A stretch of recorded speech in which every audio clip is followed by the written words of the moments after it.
When you wake up every morning, I want you to start living by this quote. What you're not changing, you're choosing. This quote has literally shifted my entire mindset and outlook on life, and I really believe that this has the capacity to help so many people. And it means if you hate your job, your health, your confidence, your mindset, and you're not doing anything about it, you're choosing it. And I get it, letting go of comfort is terrifying, but it is also the most freeing truth you'll ever hear because it means you're never stuck. You can always choose again.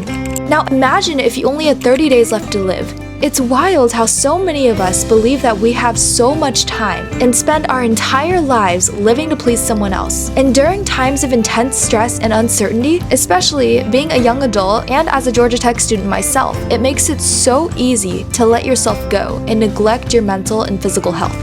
Hi, I'm Meg, and for most of my teenage years, I had drilled into myself the mindset that self-care was selfish. I thought that if I had time for self-care that day, it meant I hadn't done enough or worked hard enough. And as a result, I felt like I was in this hamster wheel every single day, running and running for my life. I developed bad burnout, my cortisol levels were through the roof, and I had anxiety 24/7. Once I realized this, I completely flipped to the other side, and for months I solely prioritized what I thought was self-care over my ambitions and goals. However, this time, instead of burnout, all I felt was unfulfillment and this nagging sense that I was wasting my life away. And it's funny because you'd think that swinging to the opposite extreme would fix everything. But in reality, self-care isn't about choosing between rest and growth.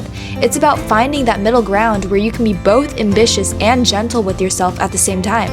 I had to learn that real self-care means showing up for your dreams even if they have nothing to do with your current job or major, as long as it makes sense to you.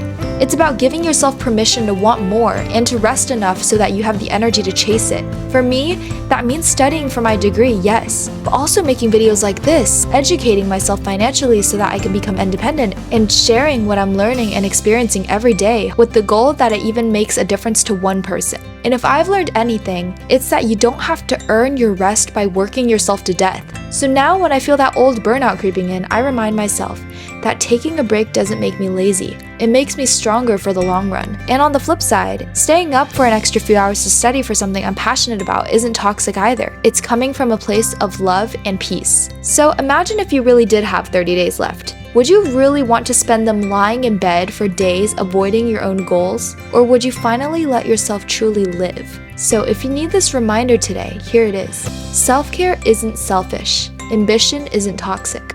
You're allowed to rest and you're allowed to dream big, and both are allowed to coexist.